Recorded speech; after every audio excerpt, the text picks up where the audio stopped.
1 personne sur 5 souffre sans le savoir de la maladie du foie gras humain. Voici comment se soigner naturellement.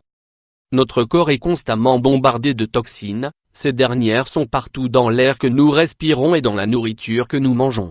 Que nous en soyons conscients ou pas, cette situation impose un stress supplémentaire à notre corps. C'est donc au foie de nettoyer le corps et de le purifier, mais quand il a du mal à suivre, cela peut entraîner des problèmes majeurs comme la stéatose hépatique non alcoolique. Voici tout ce qu'il faut savoir sur cette maladie ainsi que des remèdes maison pour la soigner. On entend souvent parler de la stéatose hépatique alcoolique, comme son nom l'indique, il s'agit d'une maladie causée par la consommation excessive d'alcool.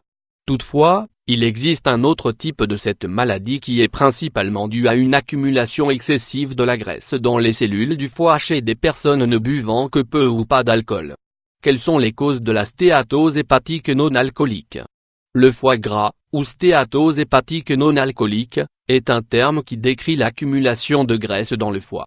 Il est normal que votre foie contienne de petites quantités de graisse, mais trop peut devenir un problème de santé. Le stade précoce du foie gras est diagnostiqué lorsque la proportion de cellules hépatiques contenant de la graisse est supérieure à 5%. Ceci est souvent diagnostiqué en regardant de petits échantillons prélevés dans le foie au microscope.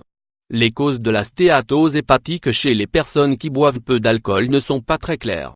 Toutefois, un poids corporel plus élevé, une alimentation riche en sucre transformé, des taux élevés de triglycérides, le diabète, une activité physique réduite et la génétique jouent tous un rôle dans cette maladie. Symptômes de la maladie du foie gras non alcoolique. Des recherches ont montré qu'environ 20% des personnes souffrant d'inflammation du foie gras se détérioraient. Si cela se produit, vous pouvez ressentir de la fatigue, un faible appétit, une perte de poids ou une gêne abdominale.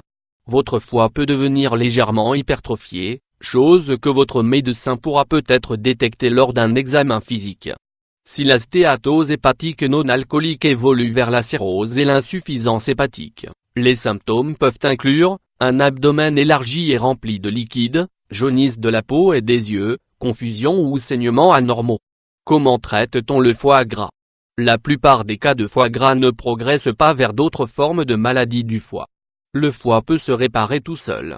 Par conséquent, si vous prenez les mesures nécessaires pour traiter un taux de cholestérol élevé, le diabète, et si vous éliminez toute alimentation malsaine et lutter contre l'obésité, vous pouvez inverser la fonction du foie. La première ligne de traitement consiste à suivre les recommandations visant à réduire les facteurs de risque. Ces recommandations comprennent généralement les choses suivantes: limiter ou éviter les boissons alcoolisées, gérer le cholestérol et réduire la consommation de sucre et de graisses saturées, perdre du poids, contrôler la glycémie. Remède naturel pour traiter la stéatose hépatique non alcoolique. Il existe un régime efficace pour le foie, c'est un régime méditerranéen à faible indice glycémique. Des recherches ont prouvé qu'il réduisait la graisse dans le foie des personnes souffrant de stéatose hépatique non alcoolique. Alors, comment pouvez-vous mettre en œuvre ce régime dans votre vie ? Mangez plus de fruits, légumes, légumineuses et grains entiers. Mangez plus de poissons et moins de viande rouge. Buvez beaucoup d'eau et de tisane pendant la journée, le thé noir bio est recommandé. Limitez la consommation de sel. Évitez d'utiliser du beurre et utilisez plutôt de l'huile d'olive.